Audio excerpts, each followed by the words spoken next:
पुर्खाले सिर्जेको सम्पत्ति हाम्रो कला र संस्कृति। भक्तपुर नगरपालिकाको प्रस्तुति खोपसा भक्तपुर आवाज। पुर्खाले सिर्जेको सम्पत्ति हाम्रो कला र संस्कृति। जोजलपा नमस्कार। भक्तपुर नगरपालिकाद्वारा सञ्चालित रेडियो प्रस्तुति खोपसा भक्तपुर आवाजमा यहाँलाई हार्दिक अभिवादन।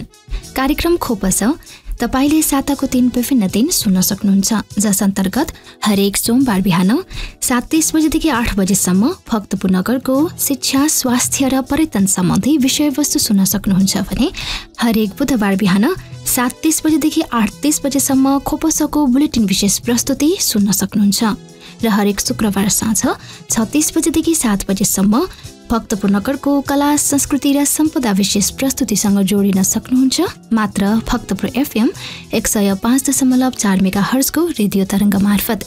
साथै देश विदेशका विभिन्न स्थानमा रहनुहुने तपाईँ श्रोताले हामीलाई www.bhaktapurfm.com.np लगइन गरेर वा युट्युब च्यानल खोपसा मार्फत पनि सुनेर साथ दिन सक्नुहुन्छ। र सधैँझै खोपसाको बुधबार विशेष श्रृङ्खलाका साथमा म प्रस्तुता सन्ध्या ह्युङको छु लगायत खोपसा परिवार उपस्थित भइसकेका छौँ। आजको श्रृङ्खलामा भक्तपुरका सहकारी संस्थामा विविध कोषहरूको व्यवस्था, उपयोगको अवस्था, सामुदायिक विकास कोषको परिचालन, सम्भावना आदि सम्बन्धमा भक्तपुर जिल्ला बचत तथा ऋण सहकारी संस्थाका अध्यक्ष कृष्ण गोविन्द लाखाजुसँग अन्तरङ्ग कुराकानी गर्नेछौँ।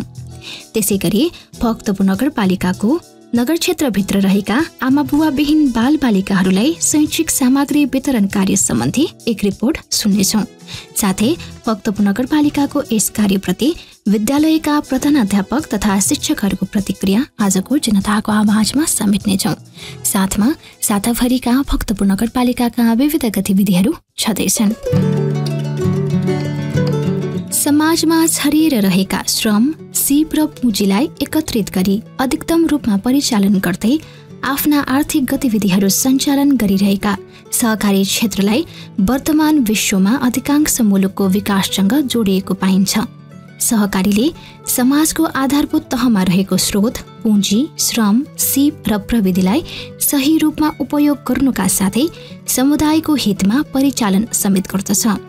सहकारी क्षेत्रले न्यून आय भएका मानिसहरूको ससानो पुँजी सङ्कलन र एकीकरण गरी त्यस मार्फत आय आर्जन, स्वरोजगारी एवं रोजगारी सिर्जना, स्थानीय स्तरको सामाजिक आवश्यकता पूरा गर्नमा प्रत्यक्ष योगदान पुर्याउँदै आएको पाइन्छ। अर्थतन्त्रको तेस्रो खम्बा मानिने सहकारी क्षेत्रको भूमिका र योगदानलाई सूक्ष्म रूपमा हेर्ने हो भने यसले विभिन्न तवरबाट भूमिका निर्वाह गरिरहेको पाइन्छ। यसै सेरोफेरोमा रहेर भक्तपुरका सहकारी संस्थामा विविध कोषहरूको व्यवस्था, उपयोगको अवस्था, सामुदायिक विकास कोषको परिचालन, सम्भावना आदि विविध विषयमा कुराकानी गर्न आज हामी माझ हुनुहुन्छ भक्तपुर जिल्ला बचत तथा ऋण सहकारी संस्थाका अध्यक्ष कृष्ण गोविन्द लाखाजु। साथमा हुनुहुन्छ सहकर्मी रविन्द्र कुसी। श्रोता, भक्तपुर नगरपालिकाको रेडियो कार्यक्रम खोपसा भक्तपुर आवाजको आजको बसाइमा पछिल्लो समयमा विविध कारणले चर्चामा आइरहेको आम जनतासँग प्रत्यक्ष सरोकार राख्ने सहकारी संस्थाका विषयमा विशेष कुराकानी गर्दैछौँ। सर्वसाधारण जनताको थोरै थोरै बचतबाट विकसित भएको बचत तथा ऋण सहकारी भित्रका विविध कोषको व्यवस्था, त्यसको औचित्य, उपयोगिता र सञ्चालकहरूको मनोमानीबारे निरन्तर चर्चा गरिराख्नु पर्दछ।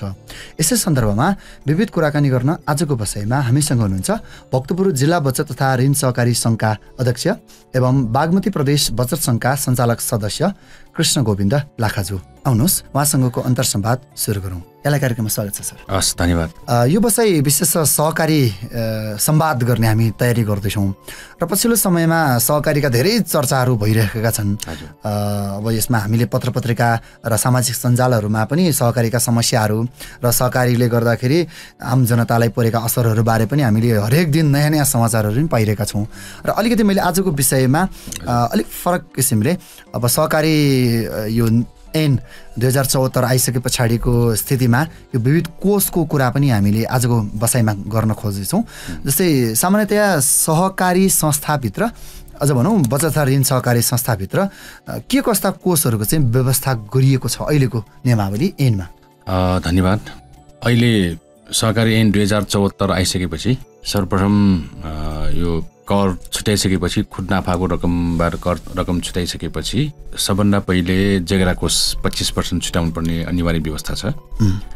त्यसपछि सहकारी प्रवर्धन कोष भनेर 0.5% छुट्याउनुपर्छ। त्यसबाट बाँकी भएको रकमलाई 7% मानि संरक्षित पुँजी फिर्ता कोषमा 25% रकम छुट्याउनुपर्छ। अब यसरी छुट्याइसकेपछि लगभग खुद नाफाको 45 देखि 58% त्यो रकम त्यहाँ छुटिसक्छ। अब बाँकी भएको रकमलाई फेरि 7% मानेर यो शिक्षा विकास कोष, संस्थागत विकास कोष अनि यो सामूहिक विकास कोष लगायत विभिन्न यो 7-8वटा कोषहरू छुट्याउनुपर्छ। त्यसमा कम्तीमा 5% भनेर तोकिएको छ। भनेपछि कम्तीमा 5% भनिसकेपछि ती कोषहरूमा चाहिँ अब सहकारीले या संस्थाले आफूलाई पाएक पर्ने हिसाबले छुट्याउने भयो। पाएक पर्ने भन्दा पनि संस्थाको विनियम हुन्छ। अनि अहिले सहकारी ऐन र नियमावलीले कम्तीमा 5% भनिसकेपछि अब यो शेयर लाभांश कोषमा अलिकति बढी छुट्याउँछ, कर्मचारी बोनस कोषमा अलिकति छुट्याइन्छ। त्यसपछि बाँकी रहेको रकमलाई कम्तीमा 5% भनेपछि त्यसलाई चाहिँ 5-6वटा कोषमा 5% छुट्याउँदाखेरि 7% जुन हुन्छ त्यो हिसाबले छुट्याउने गर्छ। जस्तै जगेडा कोष, संस्था प्रवर्धन कोष, सहकारी प्रवर्धन कोष, त्यस पछाडि संरक्षित पुँजी फिर्ता कोष बाहेकको कोषलाई जस्तै अरू नामहरू मैले सरसर्ती सहकारी शिक्षा कोष, शेयर लाभांश कोष, कर्मचारी बोनस कोष, सहकारी विकास कोष, खातापूर्ति कोष अनि सामुदायिक विकास कोष रहेछ। लगभग यो जम्मा जम्मी 11वटा कोष चाहिँ व्यवस्था गरिएको हुँदो रहेछ। र आम जनताले अर्थात् अझ भनौँ शेयर सदस्यहरूले यो विषयमा त्यति धेरै जानकारी नराख्ने या आवश्यक नपर्ने हो कि कसरी सहकारीहरूले अहिले भक्तपुरमा कस्तो किसिमको अभ्यास भइरहेको पाउनुहुन्छ? म सर्वप्रथम यो कोषको बारेमा अलिकति जानकारी गराउन चाहन्छु। हजुर प्लिज। सबभन्दा पहिले यो बैंक तथा सहकारी भनेको फरक हो भन्ने विषय यो विभिन्न कोषहरूले छुट्याउँछ। हजुर हजुर। बैंक अब अहिलेको हिसाबमा करिब 240वटा जति नेपालमा बैंकहरू रहेछ। त्यो बैंकहरूका मालिकहरू जसले 20 खरबको कारोबार गर्छ त्यसमा चाहिँ जम्मा 15-20 जनाको त्यसका मुख्य मालिकहरू हुँदो रहेछ। अब यो सहकारी भनेको 73 लाख जनसङ्ख्या यसमा आबद्ध छन्। अनि यसको चाहिँ कारोबार अहिले 5 खरबको 5-6 खरबको हाराहारीमा मात्रै छ भन्दाखेरि यसका मालिकहरू धेरै हुन्छन्।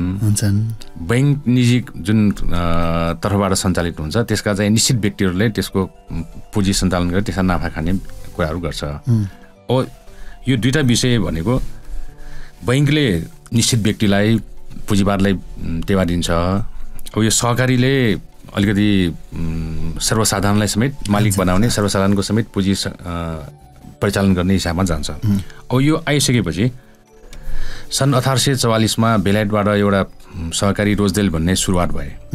त्यो सुरुवात यो आधुनिक सहकारीको कुरा गरेँ मैले। त्यसभन्दा पहिले त हामी कहाँ पनि यो गुठी होइन पढ्न जाने यो एक आपसमा सहयोग गर्ने परम्परा त्यो थियो। तर आधुनिक सहकारीको रूपमा जुन रोजदेलमा सन् 1844मा सुरु भयो त्यहाँ एउटा कुरा के आयो भने सहकारी संस्था खोल्दाखेरि कसलाई फाइदा हुन्छ, कसले फाइदा गर्ने भन्दाखेरि पहिला चाहिँ सदस्यको कुरा आयो। सदस्यलाई फाइदा गर्ने भए त्यसमा नाफा धेरै खानु हुँदैन। हामी आफैले काम गर्ने, आफैले सेवा लिने, आफैले उत्पादन गर्ने भने नाफाको कुरा धेरै लिनु हुँदैन। बैंक तथा वित्तीय संस्थाले त त्यसका मालिक अलगै हुन्छन्, उपभोक्ता अथवा चाहिँ ग्राहक अलग हुन्छ। उसले चाहिँ जति सक्यो त्यति नाफा कमाउने कुरा गर्छ, नाफा लिन्छ। तर सहकारी भनेको चाहिँ हामी आफैले सानो सानो पुँजी राखेर सञ्चालन गर्ने, तर ठुलो काम गर्ने, अनि नाफा त धेरै गर्नु हुँदैन, सीमित गर्नुपर्छ भन्ने कुराहरू आयो। र त्यसो भए त त्यो पनि ठिकै भन्ने त्यहाँ छलफल भएको भन्ने कुरा आयो। त्यसपछि एउटा नौलो कुरा के आयो भने यसरी यो नाफाको मात्रै कुरा गर्दाखेरि पनि सदस्यको कुरा मात्रै भयो। अब यो सहकारी संस्था खोलेर आम जनतालाई के हुन्छ त भनेपछि त्यहाँ एउटा त्यही यो समुदायलाई पनि हिट गर्नुपर्छ है। हामीले नाफा कमाएको रकम एक त सबै वितरण गर्नु हुँदैन, वितरण गरेर लिनु हुँदैन, खानु हुँदैन, त्यसको चाहिँ मुनाफा सबै बाँड्नु हुँदैन। त्यसको लागि जगेरा राख्नुपर्ने अघिको कोष भने जस्तै संरक्षित पुँजी फिर्ता कोषको छुट्टै प्रावधान छ, त्यो चाहिँ राख्ने व्यवस्था भयो। अनि बाँकी भएको पनि लाभांशमा पनि थोरै थोरै राखेर अनि यो समाजको सेवा पनि गर्नुपर्छ भनेर तिनीहरूले कुराहरू बनाए। त्यही कुरालाई अहिले सहकारीको यो सिद्धान्तमा यो अन्तर्राष्ट्रिय सहकारी सिद्धान्त जो आइसिए भनेको अन्तर्राष्ट्रिय सहकारी महासङ्घ छ, त्यसले चाहिँ एउटा सिद्धान्त नै प्रतिपादन गरेर अनुमोदन के गर्यो भने अब यो चाहिँ सहकारी संस्थाले सामाजिक चासो पनि राख्नुपर्छ। त्यो भनेको आफ्नो सदस्यलाई मात्र सेवा पुर्याउनु होइन, समाजलाई पनि त्यो टेवा पुर्याउनुपर्छ है भन्ने किसिमको सिद्धान्तमा आइसकेपछि अहिलेको यो सहकारी ऐन 2048मा त्यो कुराहरू सामुदायिक विकास कोष भनेर आएन, संस्थागत विकास कोष भनेर अन्य कुराबाटै आयो। तर अहिले यो 74को ऐन आइसकेपछि सामुदायिक विकास कोष भनेरै छुटेरै आयो।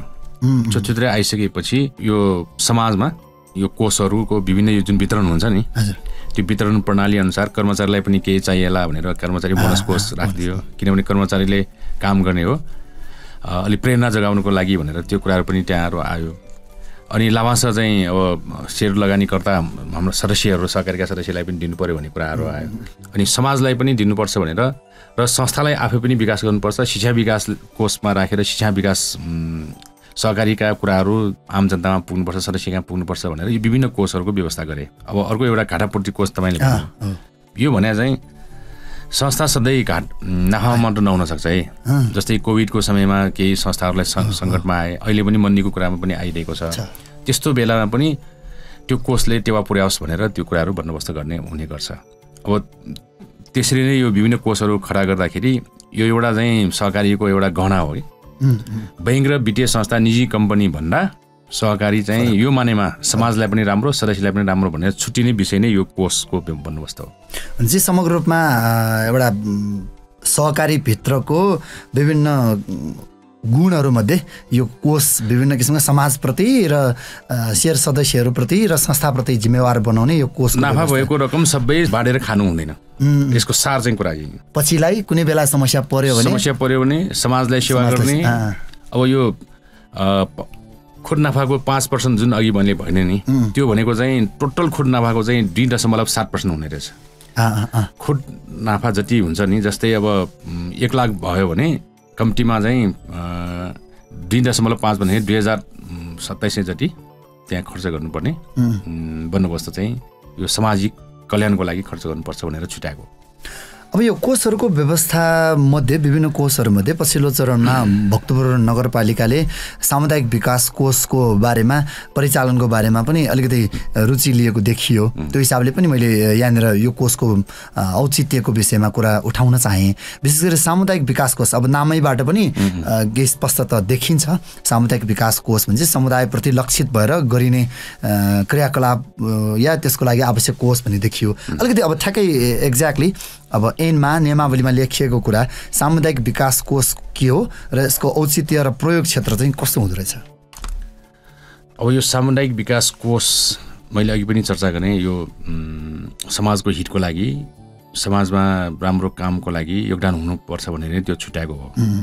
अब कुरा के आयो भने मैले अस्ति एउटा भक्तपुर नगरपालिकाको कार्यक्रममा पनि बोलेको थिएँ। सहकारी संस्थाले त्यसमा कोषमा रहेको रकम आफै परिचालन पनि गर्न सक्छ, समाजको हितको लागि गर्न सक्छ। त्यसले चाहिँ त्यो काम गर्दाखेरि मैले एउटा उदाहरण के दिएँ भने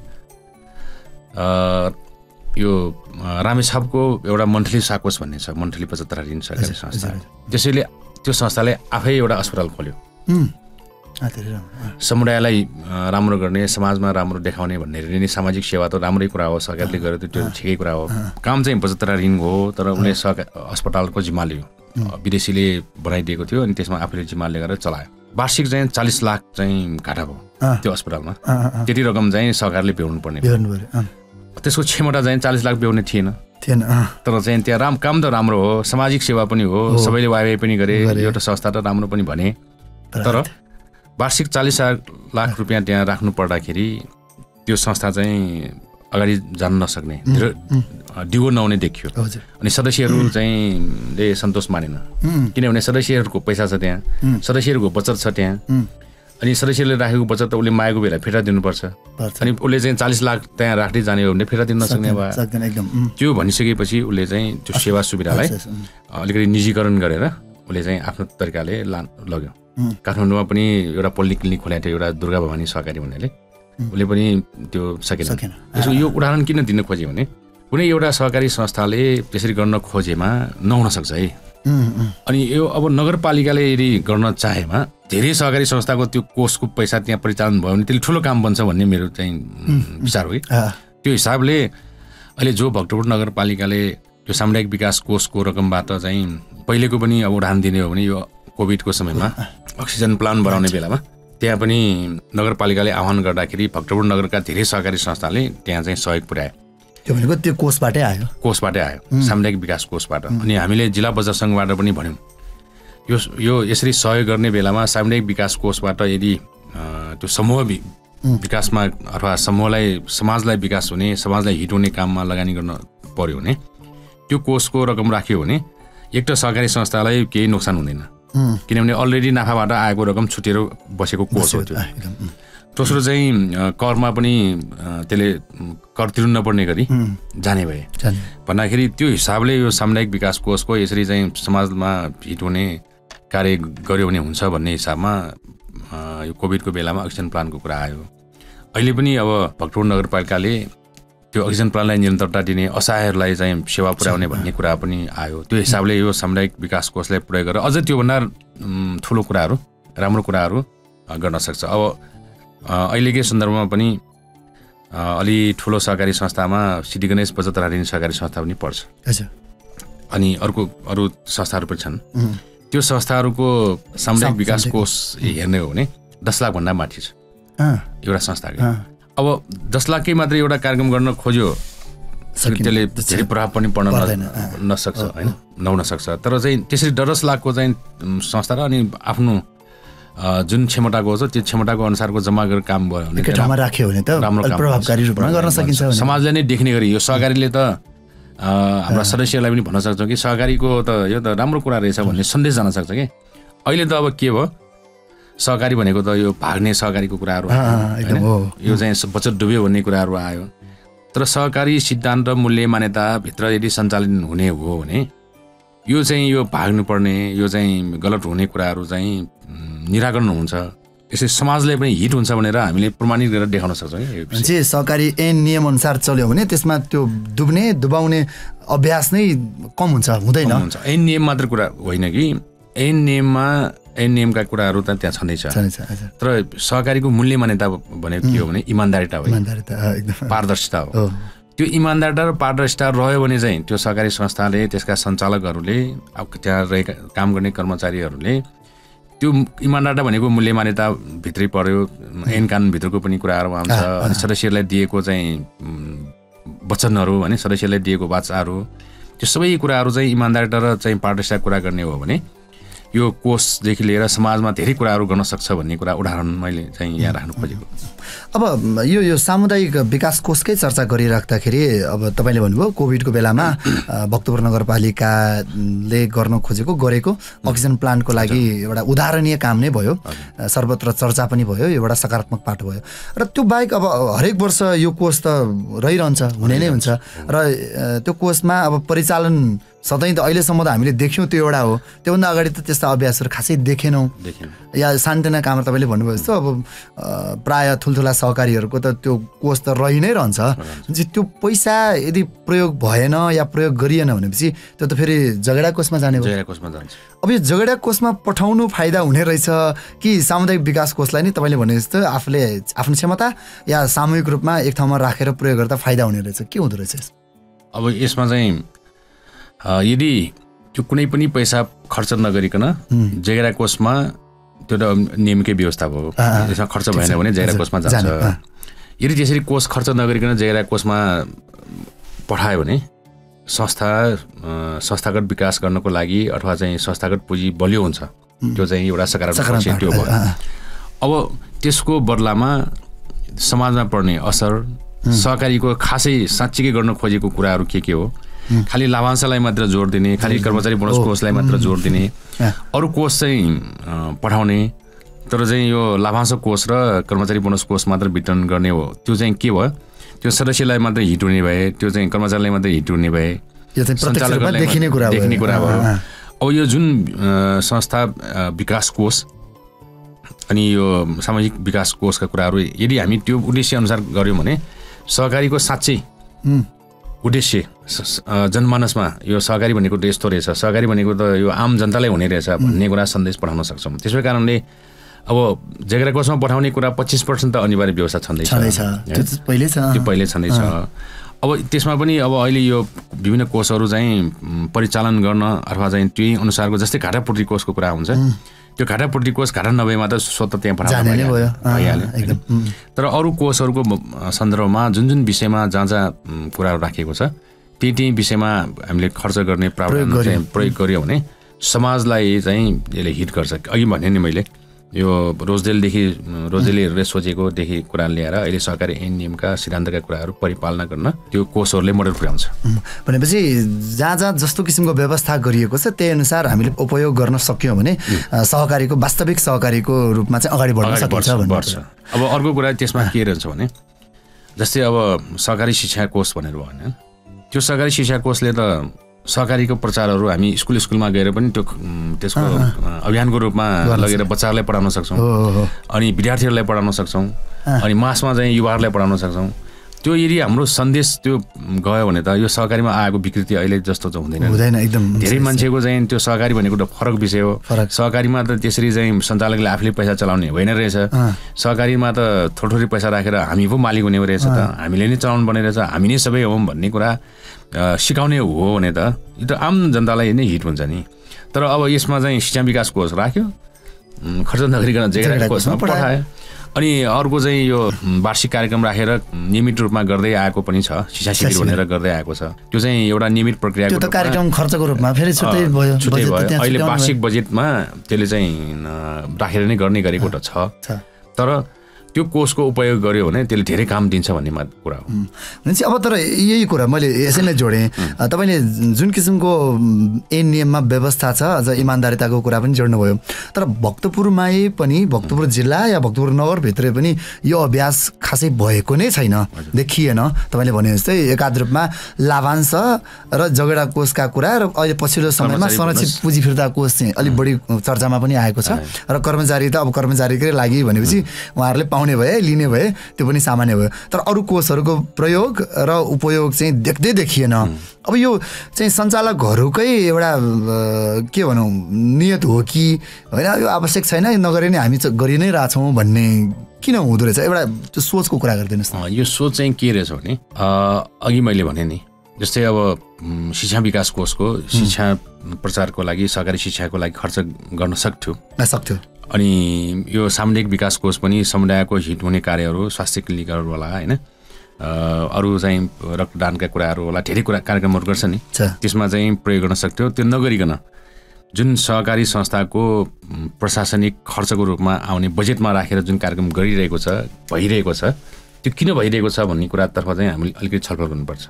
त्यो किन त्यसरी भयो भन्दाखेरि यदि राज्यले यो करको व्यवस्था हाम्रो सहकारीमा लाग्ने आय कर जुन चाहिँ कर लाग्दैन भनेको थियो त्यो आर्थिक ऐनले कर लगाइदियो पहिले त 20% तिर्नुपर्ने व्यवस्था गरिदियो अहिले त 5% नगरभित्र चाहिँ 5% छ। अब यो कर चाहिँ तिर्नुपर्ने भएको कारणले पनि डाइरेक्ट खर्च गर्न चाहिँ सहकारीका सञ्चालकहरू टम्सिए डाइरेक्ट खर्च गरिसकेपछि त्यहाँ चाहिँ कर त कम हुने होइन नाफामा चाहिँ हिट हुने भएन त्यसै कारणले पनि यो कोषलाई छुटेको कोषलाई नचलाइकन त्यो त लास्टमा आइहाल्छ जेग्रामा आइहाल्छ कहीँ जाँदैन यो अलिअलि खर्च गरौँ भन्ने मानसिकता छ त्यसले गर्दाखेरि पनि यो कुराहरू आइरहेको छ। अब यसलाई चाहिँ हामीले दुईटै तर्फबाट हेर्दाखेरि राज्यले पनि अब सहकारीले यो साँच्चीकै यो कोषको सञ्चालन गर्न थाल्यो भने यसले चाहिँ कर चाहिँ कम गर्नुपर्छ भन्नेतर्फ चाहिँ हामीले त्यो कुरा पनि पाटो जानुपर्छ होला। यदि त्यो गइदिएको खण्डमा अझ हामीले के भन्ने गरेका छौँ भने पहिले 20% कर तोकेको बेला चाहिँ यो कुरा ठिक होला अहिले त 5%मा झरिसकेको छ त्यति चाहिँ कर कन्जुसाइ गर्नुपर्ने अवस्था चाहिँ छैन। त्यो किन भनिरहेका छौँ भने अहिले सहकारीको माध्यमबाट ठुल्ठुला पुँजीपतिहरू ठुल्ठुला ग्रुपहरू सहकारीमा लागेर त्यो बजेट सङ्कलन गर्ने विभिन्न काम गर्न थालेपछि यो कर छुट पनि पाउने भए बढी फाइदा चाहिँ त्यस्ता ग्रुपले पाए हामी चाहिँ समुदायमा काम गर्नेले भन्दा पनि त्यसमा चाहिँ त्यो एउटा सामुदायिक सहकारी भन्दा पनि अलिकति निजी रूपमा एउटा सामूहिक रूपमा चल्ने दुरुपयोग गर्नेले चाहिँ त्यसले फाइदा लियो त्यसै कारणले सम्पूर्ण रूपमै कर छुट हुनुपर्छ भन्दाखेरि त त्यसलाई झन् बढी फाइदा हुने भए त्यसै कारणले कर छुट भन्दाखेरि पनि अब 5%मा आइसकेको हुनाले अरू जस्तै अब यो इटिडिएसको कुरा छ अनि अग्रिम कर कट्टीको कुरा छ होइन त्यो अग्रिम कर कट्टीको व्यवस्था चाहिँ अलिकति नभइदिए हुन्छ भन्ने हाम्रो माग हो। जस्तै एउटा सहकारीले अर्को बचत सङ्घमा राख्दाखेरि त्यसको पाउने ब्याजमा 15% कर कटिरहेको छ। जुन कुरा हाम्रो यो सहकारीको खुद नाफामा आयकरमा 5% मात्र लाग्नेमा हामीले संस्थाको बचत सङ्घमा अथवा केन्द्रीय सङ्घमा राख्दाखेरि पनि त्यस पाउने ब्याजमा 15% अग्रिम कर कट्टी गरिदिन्छ। अब त्यस्ता कुरालाई नियन्त्रण गर्नतर्फ पनि लागौँ अनि यो कोष पनि चाहिँ तोकिएको अनुसारै उपयोग गर्न पायो भने साँच्चीकै सहकारीको रूपमा विकास हुन्छ भन्ने लाग्छ। समग्रमा एउटा अभ्यास अझै केही सुधारका पक्षहरू बाँकी नै छन् र यो कोषको कुरा चाहिँ उपयोग गर्दा अझ थप प्रभावकारी हुन्छ भन्ने हो। श्रोता, भक्तपुर नगरपालिकाको रेडियो कार्यक्रम खोपस भक्तपुर आवाजको बुधबार विशेष श्रृङ्खलामा आज सहकारीका विषयमा कुराकानी गर्दैछौँ। पछिल्लो समयमा सहकारीका विविध चर्चाहरूमध्ये सहकारी ऐन 2074मा व्यवस्था भएका विभिन्न कोषहरूको विषय, त्यसको उपयोग, औचित्य र पछिल्लो समयमा त्यसका चर्चाको बारेमा हामी कुराकानी गर्दैछौँ र हामीसँग हुनुहुन्छ भक्तपुर जिल्ला बचत तथा ऋण सहकारी सङ्घका अध्यक्ष कृष्ण गोविन्द लाखाजु। यो अब मैले थोरै समय हामीसँग धेरै छैन। पछिल्लो समयमा अब सहकारीका धेरै चर्चाहरू चलिराख्दाखेरि अहिले अब कुन दिन कुन सहकारी भाग्ने हो या सञ्चालक भाग्ने हो र आफ्नो बचत गुम्ने हो भन्ने पिर पनि रहिरहेको छ र यसमा अब अहिले धेरै सङ्घ संस्थाहरूले सहकारी बचाउन यो अभ्यासहरू गर्नुपर्छ भन्ने पनि कुरा आइरहेको छ। मैले छोटोमा पछिल्लो समयमा अहिले देखिएको ट्रेन्डको आधारमा अब भाग्ने सहकारीहरूको सूचीमा थप्ने क्रम कसरी रोक्ने त छोटोमा भनिदिनुहोस् न। अब यो भाग्ने सहकारी र नभाग्ने सहकारीको बारेमा छोटोमा के राख्न चाहन्छु भने सहकारी संस्था कसरी सङ्कटमा आए, कुन सहकारी सङ्कटमा आए भन्ने कुरा अलिकति हामीले बुझ्नुपर्छ। यो आम जनमानसमै यो कुराहरू बुझ्नुपर्ने हो, फैलाउनु पर्ने कुरा विषय छ। जुन सहकारी संस्था यहाँ भक्तपुरमा आए अथवा भनौँ न दर्ता भएर आए, त्यो सहकारी संस्थामा सङ्कलन भएको बचत रकम सञ्चालकले आफू खुसी प्रयोग गरी दुरुपयोग गरेको सहकारी संस्थाको सञ्चालकहरू अहिले सङ्कटमा छन्। जुन सहकारी संस्थाले साँच्चीकै सहकारीको नम्स अनुसार सहकारी मूल्य मान्यता र सिद्धान्त अनुसार चलाएको छ, त्यो सहकारी संस्थाले सञ्चालक आफैले पैसा चलाएको छैन, कर्मचारीलाई चलाउन दिएको छैन, सदस्यहरूलाई नै बचत तथा ऋण कारोबार गर्ने सहकारी संस्थाले सदस्यहरूलाई नै ऋण लगानी गरेको छ। त्यो सहकारी संस्था अहिले पनि केही भएको छैन, सङ्कटमा परेको छैन। भन्दाखेरि सङ्कट पर्ने अथवा बिग्रिने अथवा भाग्नुपर्ने कारण चाहिँ आम व्यक्तिहरूसँग त्यो ऐन नियमभन्दा बाहेक, कार्यक्षेत्रभन्दा बाहेकका व्यक्तिहरूसँग पनि पैसा सङ्कलन गरेर त्यो पैसा सङ्कलन गरी आफू खुसी चाहिँ यो जग्गामा अथवा चाहिँ अपार्टमेन्टलमा आफू खुसी जहाँ कम्पनीमा प्रयोग गर्यो, त्यो कम्पनीमा अथवा लगानी गरेको ठाउँबाट रिटर्न नआएपछि अहिले यो पैसा फिर्ता गर्न नसकेको कुराहरू हो। त्यसले गर्दाखेरि आम समुदायमा अगाडि सहकारी संस्थामा पनि त्यसले केही असर गरेको छ। किनभने सहकारी भनेको त यस्तो रहेछ, भाग्ने रहेछ भन्ने कुराहरू आयो। अब यो कुरालाई हामीले आम जनमानसमा आफ्ना सदस्यहरूलाई यो भाग्ने सहकारी संस्थाको रूप त्यसले चाहिँ नियमित बचत गराउँदैन, मासिक बचतको कुरा उठाउँदैन, धेरै पैसा ल्याऊ धेरै ब्याज दिन्छ भन्छ, साधारण सभामा बोलाउँदैन, लेखा प्रश्न प्रतिवेदन हामीले दिँदैन। त्यस्तो सहकारी संस्था जतिसुकै राम्रो देखे तापनि त्यहाँ बचत गर्नु हुँदैन भन्ने कुराहरू चाहिँ हामीले भन्नुपर्ने हुन्छ। अनि अर्को चाहिँ यो जुन समुदायमा आधारित सहकारी संस्था भनेको, यो समुदाय भनेको चाहिँ यो स्थानीयले चलाएको मात्रै समुदाय हुँदैन। स्थानीयले चलाएको पनि त्यसमा चाहिँ आफै त्यो बदमास गर्ने व्यक्तिहरू पनि पसेको छ कि अहिले। ग्रुप बनायो, पैसा सङ्कलन गर्ने, अरूले त गर्न मिल्छ हामीले किन नगर्ने भनेर घर जग्गा कारोबारी व्यक्तित्वहरूले पनि सहकारी खोल्यो, पैसा सङ्कलन गर्यो अनि त्यही रकम सङ्कलन गरेर लगानी गरेको अवस्था छ। यो जुन कानुन विपरीत, यो सहकारीको मूल्य मान्यता विपरीत हो। अब यो कुरा दुइटै कुरालाई लिएर हामीले आम जनतामा यो भन्न सक्यौँ भने साँच्चीकै सहकारी संस्थामा चाहिँ सङ्कट आउने कुरा होइन, सदस्यले नियन्त्रण गर्ने हो। सहकारी भनेको सदस्यहरूको हो, कसैले चाहिँ नियन्त्रण गर्ने पनि होइन। सदस्य आफैले गर्नुपर्ने ठाउँमा सदस्यलाई केही अधिकारै नदिने, खालि पैसा मात्र सङ्कलन बचत गर्ने अनि बचतकर्ताहरू पनि ब्याज मात्र हेर्ने। त्यसले हेर्दाखेरि मात्रै यो सङ्कट आएको हो। त्यसै कारणले यो सङ्कट आउन नदिनको लागि हामी आम जनमानसमा के भन्न चाहन्छौँ भने सहकारी यो राज्यले अहिले हेरेको छैन, राज्यले दर्ता गरेर छोडिदिएको छ। यो हामी आफैले हेर्नुपर्छ, सदस्यले नै हेर्नुपर्छ, सदस्यले नै नियन्त्रण गर्नुपर्छ। छोडेको साँधे जस्तो भयो। त्यसै कारणले अस्ति मात्रै यो सहकारी विभाग रजिस्ट्रार कहाँ पुग्दाखेरि पनि त्यही कुरा आएको छ। सहकारी संस्था तपाईँको हो कि मेरो भनेर रजिस्ट्रारले उल्टै सोध्यो कि त्यो पैसा भाग्ने सहकारी संस्थाहरूमा पैसा लिइदिनु पर्ने भनेर गएको बचतकर्ता तपाईँले हेर्नु परेन, आफैले बुझ्नु पर्दैन, जहाँ पाए त्यहाँ पैसा राख्ने भनेर उल्टो कुरा भएको छ। त्यसै कारणले यो आम जनतालाई थाहा छैन कि खालि ब्याज मात्र कुरा भइरहेछ। त्यसलाई चाहिँ राज्यले पनि यो ठिक यो बेठिक भनेर भन्न सक्नु पर्थ्यो, त्यो भनेन। हामी अभियानकर्ता, हामी जिल्ला बजार सङ्घले त बारम्बार यो कुरा दोहोऱ्याइरहेका छौँ। तपाईँको यो खोपसभामा जस्तै अरू बेला पनि आएको बेला पनि यो कुरा भनिरहेका छौँ। साधारण सभामा जाँदाखेरि हरेक फोरममा हामीले यो कुरा नउठाएको पनि कहीँ छैन। आम जनताको गल्ती के हो?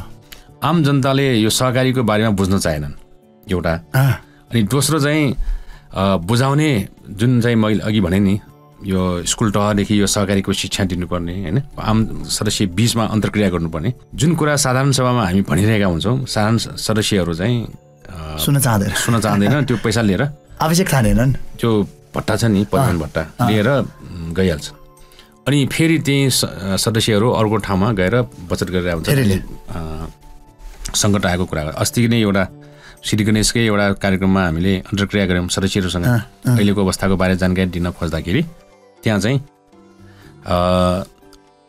श्रीमतीले श्री गणेशमा बचत गर्नुभएको रहेछ, उसको श्रीमानले चाहिँ शिवशिखरमा बचत गरेको रहेछ। अनि एकै ठाउँमा राख्नु हुँदैन, शिवशिखर त ठुलो हो, त्यहाँ बढी पैसा जम्मा गर्नुपर्छ भने श्रीमानले त्यहाँ राख्दाखेरि त्यहाँ सङ्कट आयो भन्ने कुरा आइरहेको छ। भन्दाखेरि अब हामीले पनि यो जिल्ला बजार सङ्घले पनि यो कुराहरू अभियानको रूपमा अगाडि बढाएका छौँ। यो चाहिँ सदस्यलाई जीवित सम्पर्क गर्नु पर्यो भन्ने कुरामा अब यहाँनिरै कमजोरी भइरहेको छ। हामीले पनि अब पूर्ण रूपमा जति भन्न सक्यौँ त्यो आममा नपुगेकै ठहर्यो, किनभने धेरैको पैसा त्यसमा पर्यो नि। त्यसै कारणले अहिलेलाई यो रोक्नको लागि मुख्य सहकारी शिक्षा नै हो भन्नाले समग्र रूपमा सहकारी संस्थामा देखिएको पछिल्लो एउटा विचलन, एउटा विकृतिलाई समग्र रूपमा सरकार निकाय अनि सङ्घ संस्था, सहकारी संस्था र आम जनता नै सचेत हुनुपर्ने पछिल्लो आवश्यकता हो। हस्त भक्तपुर नगरपालिकाको रेडियो कार्यक्रम खोपस भक्तपुर आवाजको आजको यो विशेष बसाइमा सहकारी सम्बन्धी विविध चर्चा गऱ्यौँ। तपाईँको व्यस्तताका बावजुद पनि कार्यक्रमको लागि यो विशेष समय दिनुभयो र संवादमा सहभागी गरिदिनु भयो, त्यसको लागि धेरै धेरै धन्यवाद। हस्, धन्यवाद। पुर्खाले सिर्जेको सम्पत्ति, हाम्रो कला र संस्कृति। भक्तपुर नगरपालिकाको प्रस्तुति खोप सा भक्तपुर आवाज। कार्यक्रममा पुनः स्वागत। तपाईँ सुन्दै हुनुहुन्छ भक्तपुर नगरपालिकाद्वारा सञ्चालित रेडियो प्रस्तुति खोप सा भक्तपुर आवाज। साथमा छु म प्रस्तुता सन्ध्या छु। शिक्षित नागरिकबाट मात्रै देश विकास सम्भव हुन्छ भन्ने कुरालाई मनन गर्दै भक्तपुर नगरपालिकाले नगरको शिक्षा क्षेत्रलाई विशेष प्राथमिकता दिँदै आइरहेको छ। नगरको शैक्षिक स्तरलाई उकास्न भक्तपुर नगरपालिकाले आफ्नै स्वामित्वमा 7 विभिन्न शैक्षिक संस्थाहरू सञ्चालन गरी न्यूनतम शुल्कमा उच्च शिक्षा प्रदान गर्दै आइरहेको छ। यससँगै आर्थिक रूपले कमजोर विद्यार्थीहरूका निम्ति विशेष छात्रवृत्ति तथा शैक्षिक ऋणको समेत व्यवस्था भक्तपुर नगरपालिकाले गर्दै आएको छ। शिक्षाप्रति हरेकको नैसर्गिक अधिकार रहने विषयलाई मनन गर्दै भक्तपुर नगरपालिकाले नगरपालिकाभित्रका आमाबुवाविहीन बालबालिकाहरूका निम्ति आवश्यक शैक्षिक सामग्री वितरण कार्य अघि सारेको छ। यसै सन्दर्भलाई समेटेर सहकर्मी श्रीराम काशीछ्वाले तयार पार्नुभएको रिपोर्ट कार्यक्रमको अबको प्रस्तुतिमा। बालबालिकाले शिक्षा प्राप्त गर्नु नैसर्गिक अधिकार हो। कतिपय बालबालिकाहरू विभिन्न कारणले शिक्षाको उज्यालो कामबाट समेत वञ्चित हुने गरेको छ। अझ अभिभावकविहीन बालबालिकाहरूलाई शिक्षा प्राप्त गर्न समेत गाह्रो हुने गरेको छ। भक्तपुर नगरपालिकाले आमाबुवाविहीन बालबालिका संरक्षण कार्यक्रम अन्तर्गत आमाबुवा दुवै गुमाएका बालबालिकाको शिक्षाको सुनिश्चितता गरी सामाजिक संरक्षण प्रदान गर्ने उद्देश्यले भक्तपुर नगरपालिकाले नगर क्षेत्रभित्रका विशेष गरेर सामुदायिक विद्यालयमा अध्ययनरत आमाबाबुविहीन बालबालिकालाई शैक्षिक सामग्री वितरण गर्दै आएको महिला बालबालिका तथा समाज कल्याण समितिका संयोजक एवं कार्यपालिका सदस्य रोशनमाया सुवाल बताउनुहुन्छ। भक्तपुर नगरपालिकाले शिक्षा क्षेत्रमा बालबालिका महिलाहरू हैन सबै नगरवासीहरूको निम्ति शिक्षा पहुँच सहज र सरल ढङ्गले प्राप्त गरोस् भन्ने उद्देश्य नै हो। त्यसको निम्ति आमा बुवा विहीन बालबालिकाहरू अब प्राय रेखदेख गर्ने नभएर असहायको रूपमा बस्नुपर्ने र विभिन्न शिक्षाबाट वञ्चित हुने, हेरचाहबाट वञ्चित हुने त्यो समस्या हाम्रो समाजमा छ हैन। त्यसको निम्ति नगरपालिकाले उहाँहरूको शिक्षा प्राप्त गर्ने नैसर्गिक अधिकारलाई हामीले सहज रूपमा उपलब्ध गराउने उद्देश्यले हाम्रो नगरपालिकासँग सम्बन्धित विद्यालयहरूमा हामीले पठन पाठन गरिरहेका छौँ र तिनीहरूको निम्ति अझ शैक्षिक रूपमा सहज होस् र शिक्षा प्राप्तमा सहज होस् भनेर शैक्षिक सामग्री पनि हरेक वर्ष वितरण गर्दै आइरहेका छौँ। उहाँहरूको निम्ति हामीले अब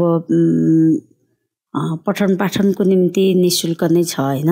अनि त्यो बाहेक अब शैक्षिक सामग्री भनेर हामीले कपीहरू, कलम अनि कलरहरू भयो जुन बालबालिकाहरूलाई आवश्यक छ तिनीहरूको निम्ति त्यही अनुसारको शैक्षिक सामग्री, ब्याग भयो अनि ड्रेसहरू पनि हामीले विद्यालय मार्फत दिइराखेको अवस्था छ, खाजाको व्यवस्था दिइराखेको अवस्था छ। त्यसकारणले नगरपालिका आफैले प्रत्यक्ष रूपमा शैक्षिक सामग्री, ब्याग, कपी, कलम, कलर र त्यससँग सम्बन्धित स्टेसनरी सामानहरू दिने। आमाबुवा विहीन बालबालिकाको नामावली सङ्कलन वडा कार्यालय तथा सम्बन्धित वडाका विद्यालयहरूबाट गरिएको छ। नगरपालिकाले यही वैशाख 13 गते एक कार्यक्रम आयोजना गरी शैक्षिक सामग्री वितरण गर्ने भनिएको छ। यस वर्ष करिब 55 जना विद्यार्थीलाई शैक्षिक सामग्री वितरण गर्ने र यसको लागि सम्बन्धित विद्यालयहरूलाई पत्राचार गरिसकेको समेत भनिएको छ। समग्रमा आमा बुबा विहीन भनेर दुईटै आमा पनि नभएको बुबा पनि नभएको बालबालिकाहरू अहिले हाम्रो रेकर्ड अनुसार विद्यालयबाट प्राप्त रेकर्ड र वडाबाट प्राप्त रेकर्ड अनुसार 55 जना जति छन्। त्यसमा विद्यालय हाम्रै नगर क्षेत्रभित्र अध्ययनरत विद्यार्थीहरू 51 जना छन्। त्यसमा विभिन्न विद्यालयहरू छन्, विशेष गरी सार्वजनिक विद्यालयहरूमै अध्ययन गरिराखेको अवस्था छ, सामुदायिक विद्यालयमै। त्यसकारणले उहाँहरूलाई नगरपालिकाले नै कार्यक्रम गरी हामीले शैक्षिक सामग्री वितरण गर्ने योजना राखेका छौँ। अब 13 गते वितरण हुँदैछ। त्यसको निम्ति जुन जुन विद्यालयमा त्यस्ता बालबालिका छन् त्यहाँ पत्राचार भइसकेको अवस्था छ। योभन्दा अगाडि पनि हामीले गएको साल पनि हामीले वितरण गरेका थियौँ। गएको सालमा हामीले 39 जनालाई वितरण गरेका थियौँ भने यो वर्ष 55 जनालाई वितरण गर्नेछ। हाम्रो समाजमा आमाबुवा विहीन बालबालिकाहरू शिक्षा, स्वास्थ्य तथा पोषणबाट वञ्चित हुने गरेको छ। यसले व्यक्तित्व विकासमा समेत बाधा पुग्ने गरेको छ। भक्तपुर नगरपालिकाले प्रदान गर्ने शैक्षिक सामग्री वितरणले बालबालिकाको पठन पाठनमा समेत केही टेवा पुग्ने विश्वास गरिएको छ। अवश्य पनि अब विद्यालयबाट पाउने सुविधा त उनीहरूले पाइरहेकै छ, अन्य बालबालिका भन्दा थप सुविधा पाएकै छन् हैन।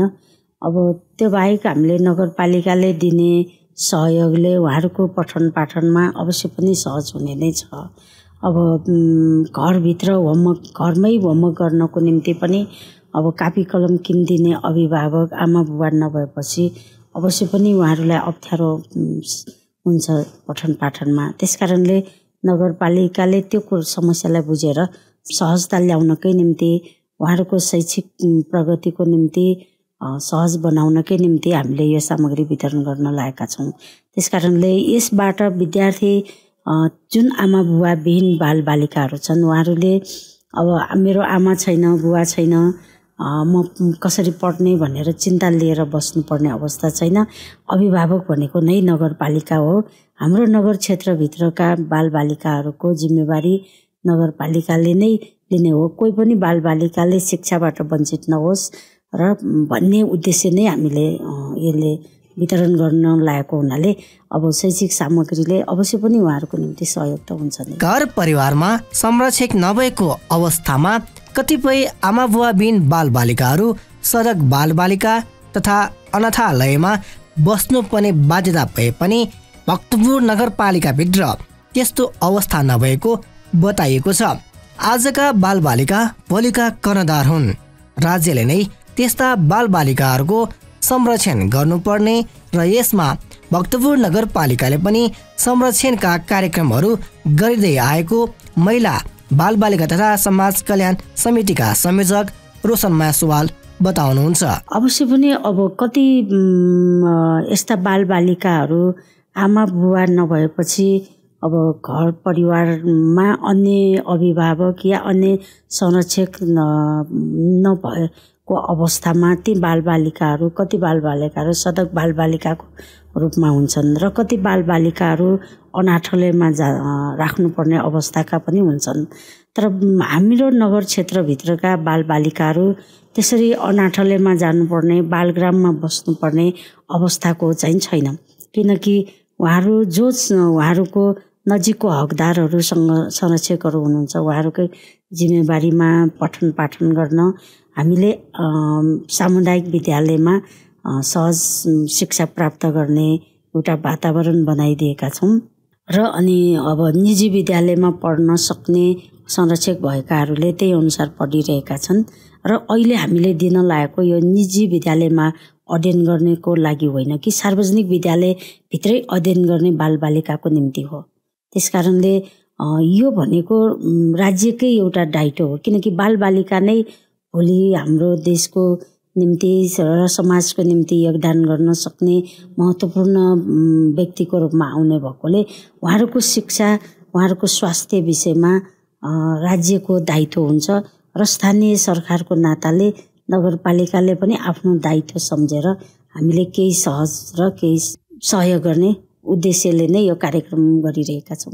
सबै बालबालिकाले पढ्ने, स्वास्थ्य उपचार गर्ने र समाजमा बाँच्न पाउने एउटा नैसर्गिक अधिकार हो। त्यसकारणले कोही पनि बालबालिकाले शिक्षाबाट वञ्चित नहोस्। नगरपालिकाले हरेक वडाका बालबालिकालाई आफ्नो विद्यालय सहज र नजिकै विद्यालयमा जाउन् भन्ने उद्देश्य नै हाम्रो कार्यक्रम हामीले यसरी समय समयमा कार्यक्रमको आयोजना गरिरहेका छौँ।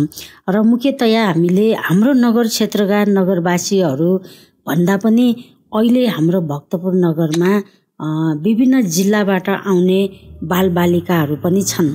जस्तै अहिले सामुदायिक विद्यालयमा नगरपालिका नगर क्षेत्रभित्रको नगरवासीहरूका बालबालिका भन्दा पनि विभिन्न जिल्लाबाट नजिकको जिल्लाहरूबाट आउने बालबालिकाहरू नै यसमा पर्छ। अब हामीले पछि कार्यक्रम गरी यो शैक्षिक सामग्री वितरण गर्ने कार्यक्रममा पनि विशेष गरी हाम्रो नगर क्षेत्रभित्रका बालबालिका भन्दा पनि बाहिरबाट आएर यहाँ चाहिँ स्थानान्तरण भएर आएका होइन त्यस्ता बालबालिकाहरू नै बढी छन् र डेरामा बस्ने भयो। हामीले नगर क्षेत्रभित्र बसेका कोही पनि नागरिकलाई हामीले चाहे बाहिर जिल्लाबाट आओस् चाहे आफ्नै नगरवासी हो कसैलाई भेदभाव गर्ने हिसाबले हामीले गरिरहेका छैनौँ। हाम्रो नगरपालिका क्षेत्रभित्र हाम्रो नगर क्षेत्रभित्र बसोबास गर्ने नागरिक सबै हाम्रै नगरवासीको रूपमा हामीले हेरेर कार्यक्रम गरी उहाँहरूको लागि सेवा सुविधा उपलब्ध गरिरहेका छौँ। बालबालिकाको सर्वाङ्गीन विकासको लागि बाल अधिकार विशेष गरी बाल संरक्षणको सुनिश्चितता हुनु पर्दछ।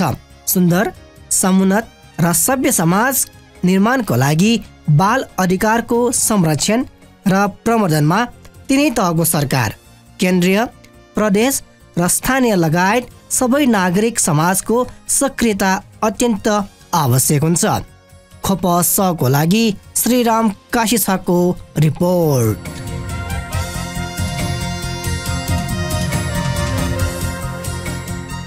भोलिको समुन्नत समाज र राष्ट्र निर्माणका लागि आजका सबै बालबालिकाहरूले उपयुक्त शिक्षा पाउन जरुरी छ। नेपालको संविधानले शिक्षालाई मौलिक हकका रूपमा राखी प्रत्येक नागरिकलाई आधारभूत शिक्षामा पहुँचको हक सुनिश्चित गरेको छ। प्रत्येक नागरिकलाई राज्यबाट आधारभूत तहसम्मको शिक्षा अनिवार्य र निशुल्क, माध्यमिक तहसम्मको शिक्षा निशुल्क पाउने हकको व्यवस्था गरेको छ। यद्यपि यस मौलिक हकलाई कार्यान्वयनमा लैजानका निम्ति निश्चित कानुन भने बनिसकेको छैन। विद्यालय बाहिर रहेका विशेष समस्या भएका बालबालिकाहरू जस्तै अभिभावक आर्थिक रूपमा निकै कमजोर भएका, आमा बुबा गुमाएका, अभिभावकको उपयुक्त हेरचाहबाट वञ्चित रहेका, बसाइको निश्चित स्थान नभएका बालबालिकाका समस्यामा एकरूपता नभएर विविधता छ। भक्तपुर नगरपालिकाले नगर क्षेत्रभित्रका आमाबुबाविहीन बालबालिकाहरूका निम्ति आवश्यक शैक्षिक सामग्री वितरण योजना अघि सारेको छ। यसै सन्दर्भमा भक्तपुर नगरपालिकाको यस कार्यको औचित्य र आमाबुबाविहीन बालबालिकाका निम्ति के कस्तो कार्यक्रम ल्याइनुपर्छ त अन्य विषयप्रति विभिन्न विद्यालयका प्रधानाध्यापक तथा शिक्षकहरूको प्रतिक्रिया सुनौ आजको जनताको आवाजमा।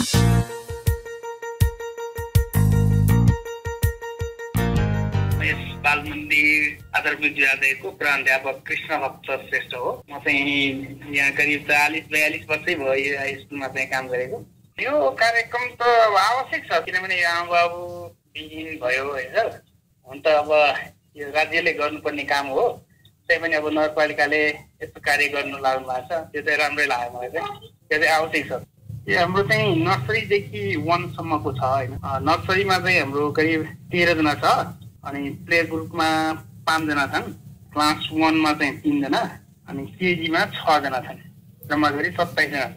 कार्यक्रम त विशेष गरेर हुन त यो राज्यले नै गर्नुपर्ने हो होइन सर। तैपनि अब कार्यक्रमहरू त यस्तै शैक्षिक सामग्री वितरण यताउता नै हो। तर एउटा यो चाहिँ अलिकति हाम्रो सङ्ख्या बढेको एउटा के छ भने हाम्रो बालमनी नक्सालबाट त्यहाँ थियो विद्यार्थीहरू, त्यहाँबाट चाहिँ यता ल्याएको करिब 1 वर्ष अगाडि तिनीहरू यहाँ छन् अनि यहीँ बस्छन्। अनि दिउँसो चाहिँ हाम्रो स्कुलमा पठन पाठन गरिरहेको विद्यार्थी हो। अब त्यहाँ पनि आयात लोड कम भएकोले त्यति मतलब आवश्यक सामग्रीहरू वितरण गर्न सकेको छैन। त्यसैले यस्ता कार्यक्रमहरू अब राज्यले हुन्छ निःशुल्क भनेको छ, निःशुल्क मात्र भनेर पुग्दैन रहेछ। त्यसको लागि विभिन्न क्रियाकलापहरू गर्नको लागि चाहिँ आय स्रोतै चाहिने रहेछ। त्यो चाहिँ राज्यले नै त्यो चाहिँ जिम्मा लिएर गर्नुपर्ने जस्तो लाग्छ। अब त्यही हो, यसमा चाहिँ अब राज्यले नै जिम्मा लिएर चाहिँ गर्नुपर्छ जस्तो लाग्छ मलाई। आवश्यक बजेटै उपलब्ध गराउनु पर्यो। अहिले खास गरी स्कुललाई त त्यही अब तलब भयो अनि खाजा भयो, यिनीहरू साधारण चाहिँ पठाइरहेको छ, अरू कुराहरू खासै पठाएको छैन। त्यसैले यसलाई चाहिँ स्रोतहरू चाहिँ वृद्धि गरेर विभिन्न अब क्रियाकलापहरू गर्न, विभिन्न अतिरिक्त क्रियाकलाप भयो। अहिले त विभिन्न किसिमका क्रियाकलाप गरेर गर्नको लागि पनि स्रोतकै आवश्यक पर्छ। विद्यालयमा हुँदैन, त्यो चाहिँ राज्यले नै गरिदियो भने सहज हुन्छ जस्तो लाग्छ। म दीपक माक, भक्तपुर नगरपालिका वडा नम्बर 8 लिबाली स्थित भीम आदर्श आधारभूत विद्यालयको प्रधानाध्यापक। बाबुआमा विहीन बालबालिकाहरूलाई भक्तपुर नगरपालिकाले शैक्षिक सामग्री वितरण गर्ने कार्यक्रम रहेको छ, जुन राम्रो र सकारात्मक रहेको छ। मेरो विद्यालयबाट पनि 3 जना त्यस्ता विद्यार्थीहरू रहेका छन्। 1 जना अभिभावकको संरक्षणमा रहेका ती बालबालिकाहरू पढाइमा ठिकै रहेका छन्, तर आफूलाई चाहिने शैक्षिक सामग्रीहरूको अभावको कारणले गर्दाखेरि उनीहरूको शैक्षिक गतिविधिहरू राम्रोसँग अगाडि बढिरहेको अवस्था भने छैन। यस्तो अवस्थामा भक्तपुर नगरपालिकाले उपलब्ध गराउने शैक्षिक सामग्रीहरूले निश्चय नै राहत मिल्ने विश्वास मैले गरेको छु। तिनीहरूको शैक्षिक विकासमा यस्ता सामग्रीहरू हामी विद्यालयबाट पनि बेला बखत उपलब्ध गराउने गरेका छौं। र हुन त शैक्षिक सामग्री वितरण गर्ने कार्य राम्रो भए पनि ती बालबालिकाहरूको उज्जवल भविष्यको सुनिश्चितता हुनेतर्फ ध्यान दिनुपर्ने जस्तो देखिन्छ। त्यस्ता खालका कार्यक्रमहरू आउनुपर्ने जस्तो देखिन्छ र यस्ता आमाबुबा विहीन बालबालिकाहरूलाई राज्यले नै संरक्षण प्रदान गरेर उनीहरूले संविधान अनुसार प्राप्त गर्नुपर्ने शिक्षा, स्वास्थ्य, पोषण, व्यक्तित्व विकास लगायतका जुन हक अधिकारहरू छन् ती उपलब्ध गराउन राज्य गम्भीर हुनुपर्छ भन्ने लाग्छ। र अहिले जुन यो वितरण गर्न लागेको शैक्षिक सामग्री उनीहरूको आवश्यकता अनुसार खर्च गर्न पायो भने अझै राम्रो हुने देख्दछु। जस्तो उनीहरूले जुन विद्यालयमा आवश्यक पर्ने अतिरिक्त पुस्तकहरू किन्न सकिरहेका हुँदैनन्, पोसाकहरू, जुत्ताहरू राम्रोसँग चाहिँ किन्न सक्ने अवस्थामा नहुने भएकोले त्यस्ता सीमित बजेटबाट पनि उनीहरूको आवश्यकता अनुसार खर्च गराउने बन्दोबस्त भयो भने अझै राम्रो हुने म देख्दछु।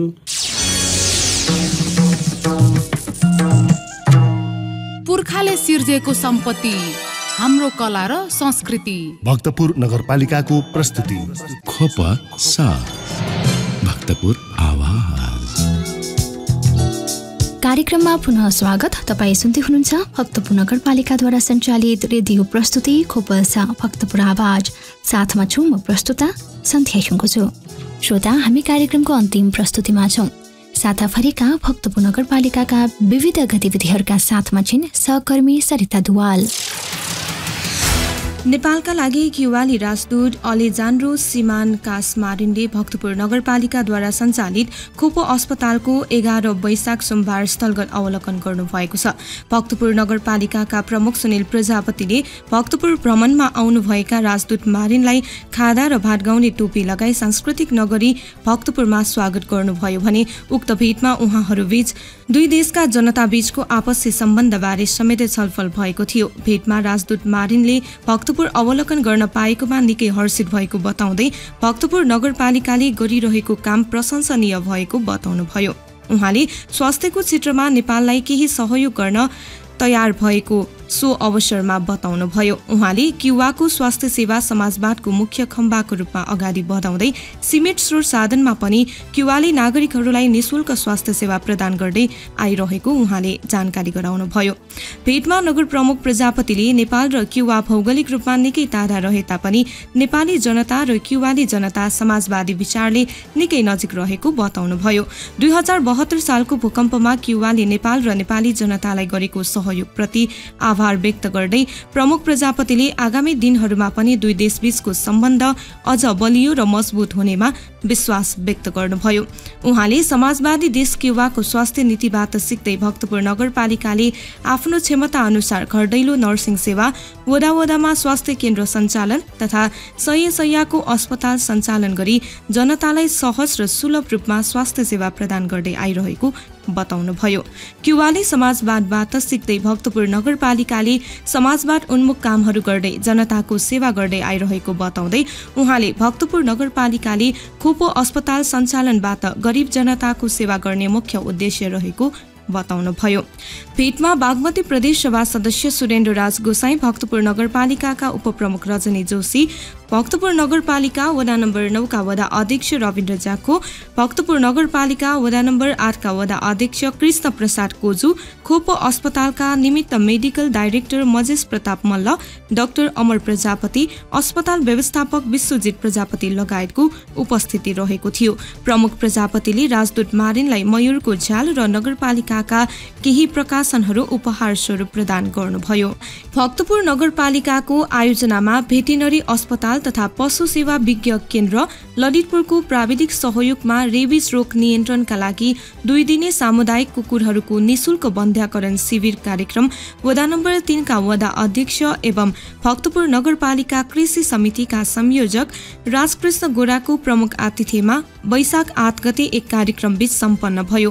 प्रमुख अतिथि गोराले सामुदायिक कुकुरहरूको वृद्धिले रेबिज रोग लगायत अन्य विभिन्न समस्याहरू देखा परेको र यो बन्ध्याकरण कार्यक्रमले कुकुरहरूको संख्या वृद्धिमा न्यूनीकरण गर्न महत्वपूर्ण भूमिका खेल्ने बताउनुभयो। कार्यक्रममा अतिथि भेटेनरी अस्पताल तथा पशु सेवा विज्ञ केन्द्र ललितपुरका प्रमुख डाक्टर रामप्रकाश प्रधानले रेबिज रोग र यस रोगलाई नियन्त्रण गर्न तीनै तहको सरकारको महत्वपूर्ण भूमिका रहेको स्मरण गराउनुका साथै रेबिज रोगलाई नियन्त्रण गर्न भविष्यमा स्थानीय सरकारबाट कार्यक्रम तर्जुमा र प्रभावकारी कार्यान्वयनको बारेमा प्रश्न पार्नुभयो। कार्यक्रमका सभापति एवं भक्तपुर नगरपालिका वडा नम्बर 1 का वडा अध्यक्ष श्यामकृष्ण खत्रीले आगामी वर्षहरूमा पशु सेवा विकास सम्बन्धी कार्यक्रमका लागि विज्ञहरूसँग समन्वय र सहकार्य गरी प्रभावकारी कार्यक्रम सञ्चालन गरिने विचार राख्दै कुकुर बन्ध्याकरण कार्यक्रममा संलग्न हुने प्राविधिक टोलीलाई समेत धन्यवाद दिनुभयो। भक्तपुर नगरपालिकाद्वारा सञ्चालित खोपो इन्जिनियरिङ कलेज र खोपो कलेज अफ इन्जिनियरिङको संयुक्त आयोजनामा एक दिने second national conference of trained in architecture नेपालको वैशाख 8 गते शुक्रबार कलेजको सभा हलमा सम्पन्न भएको थियो।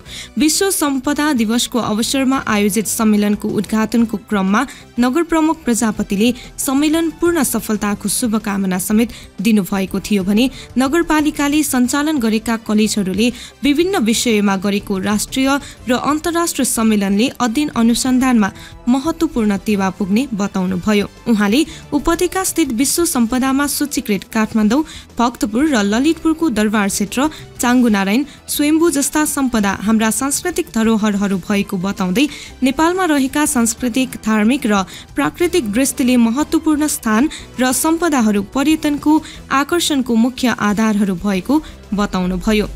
भक्तपुर क्षेत्रफलको आधारमा सानो भए तापनि सांस्कृतिक नगर, नाचगानको राजधानी, जीवित संग्रहालयको नाउँमा परिचित नगर भएको बताउँदै उहाँले भक्तपुर नगरपालिकाले भक्तपुरका लिच्छवीकालीन र मल्लकालीन लोपोन्मुख सम्पदाहरूलाई संरक्षण गर्दै लोप भइसकेको सम्पदाहरूको प्राप्त प्रमाणहरूको आधारमा उत्खनन गरी सुरक्षित राख्ने काम पनि गर्दै आइरहेको बताउनुभयो।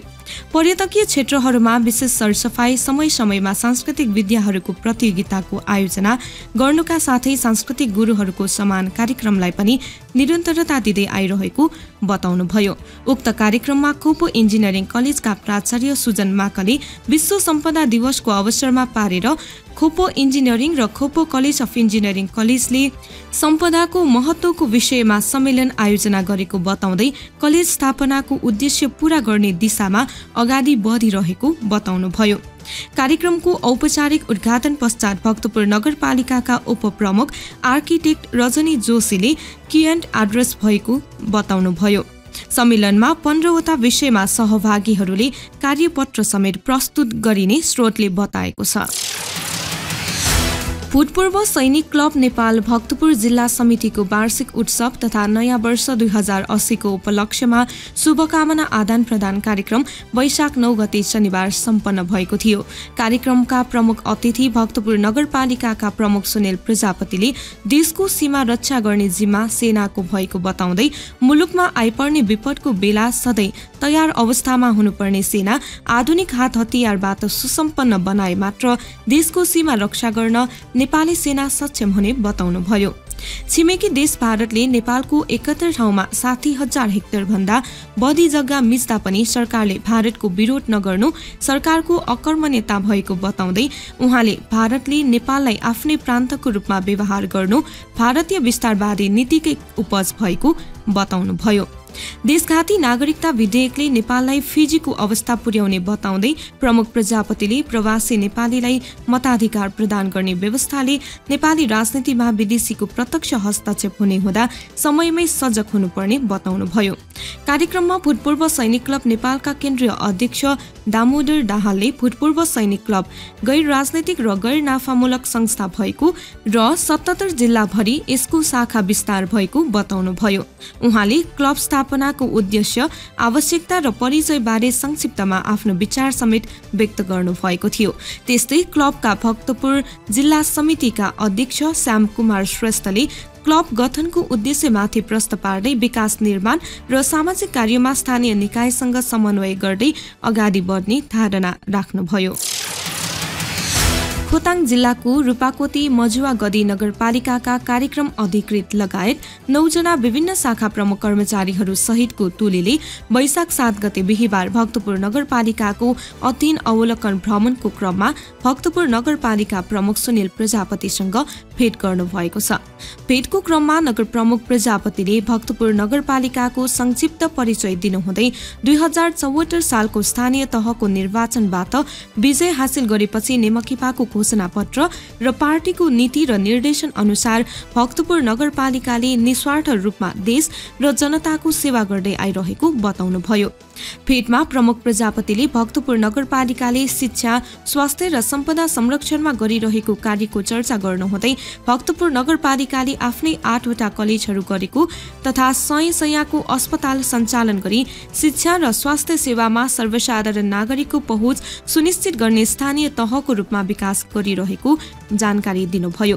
भेटमा रूपाकोटी मजुवागदी नगरपालिकाका महिला बालबालिका शाखा प्रमुख मीना श्रेष्ठले भक्तपुर नगरपालिकाले गरेको न्यानो स्वागतप्रति आभार प्रकट गर्नुहुँदै महिला बालबालिकाको क्षेत्रमा नगरपालिकाले गरिरहेको कार्य र फोहोर व्यवस्थापनमा भइरहेको गतिविधि बारे समेत जानकारी दिनुभयो। सो क्रममा भक्तपुर नगरपालिका र रूपाकोटी मजुवागढी नगरपालिकाका कर्मचारीहरू बीच भेटघाट भएको थियो। सो कार्यक्रममा शिक्षा, स्वास्थ्य, सम्पदा संरक्षण र विकास निर्माण लगायत विभिन्न जिज्ञासाहरूबारे समेत अन्तर्क्रिया भएको थियो भने प्रमुख प्रजापतिले भक्तपुर नगरपालिकाद्वारा प्रकाशित प्रकाशनहरू उपहार स्वरूप प्रदान गर्नुभएको उक्त कार्यक्रममा निमित्त प्रमुख प्रशासकीय अधिकृत रामगोविन्द श्रेष्ठले उक्त टोलीलाई खादा र भाटगाउँले तोपेले स्वागत गर्नुभएको थियो भने प्रमुख प्रजापतिलाई रूपाकोटी मजुवागढी नगरपालिकाको तर्फबाट कार्यक्रम अधिकृत रामबहादुर खत्रीले समेत मायाको चिन्ह प्रदान गर्नुभएको थियो। श्रोता, हामी कार्यक्रमको अन्ततिर आइसकेका छौं। खोपसको आजको श्रृङ्खलामा भक्तपुरका सहकारी संस्थामा विविध कोषहरूको व्यवस्था, उपयोगको अवस्था, सामुदायिक विकास कोषको परिचालन र सम्भावना आदि सम्बन्धमा भक्तपुर जिल्ला बचत तथा ऋण सहकारी संस्थाका अध्यक्ष कृष्ण गोविन्द लाखाजुसँग अन्तरङ्ग कुराकानी गर्यौं। त्यसैगरी भक्तपुर नगरपालिकाको नगर क्षेत्रभित्र रहेका आमा बुबाविहीन बालबालिकाहरूलाई शैक्षिक सामग्री वितरण कार्य सम्बन्धी एक रिपोर्ट सुन्यौं। साथै भक्तपुर नगरपालिकाको उक्त कार्यप्रति विद्यालयका प्रधानाध्यापक तथा शिक्षकहरूको प्रतिक्रिया आजको जनताको आवाजमा समेट्यौं। साथमा साताभरिका भक्तपुर नगरपालिकाका विविध गतिविधिहरू पनि सुनिहाल्यौं। तपाईलाई आजको कार्यक्रम कस्तो लाग्यो? आफ्नो सल्लाह सुझाव र प्रतिक्रिया अवश्य पठाउनुहोला। प्रतिक्रिया पठाउने ठेगाना कार्यक्रम खोपस भक्तपुर आवाज भक्तपुर नगरपालिका। तपाईले आफ्नो प्रतिक्रिया फेसबुक पेज भक्तपुर नगरपालिका वा भक्तपुर म्युनिसिपालिटी मार्फत पनि पठाउन सक्नुहुन्छ। साथै भक्तपुर नगरपालिकासँग सम्बन्धित सम्पूर्ण सूचना वा जानकारी नगरपालिकाको वेबसाइट भक्तपुर mun.gov.np मा पनि हेर्न सक्नुहुन्छ। र थप जानकारीका लागि नगरपालिकाका प्रकाशनहरू खोपपौ र भक्तपुर मासिक पनि पढ्न सक्नुहुन्छ। कार्यक्रम अवधिभर सुनेर साथ दिनुहुने तपाईँ श्रोतालाई हार्दिक धन्यवाद। कार्यक्रम तयार पार्न सहयोग गर्नुहुने सहकर्मीहरू रविन्द्र कुसी, श्रीराम कासिछ्वा र सरिता दुवाललाई विशेष आभार। कार्यक्रमका लागि आवश्यक सल्लाह र सुझाव प्रदान गर्नुहुने रविन्द्र ज्याखो र दिपेन्द्र प्रजापतिलाई हार्दिक धन्यवाद र प्राविधिक सहयोगका लागि राजेश हाडा र रवि हाडालाई विशेष आभार। शुक्रबार साँझ 36 बजेदेखि 7 बजेसम्म खोपसको कला, संस्कृति र सम्पदा विशेष प्रस्तुतिका साथमा उपस्थित हुने नै छौं।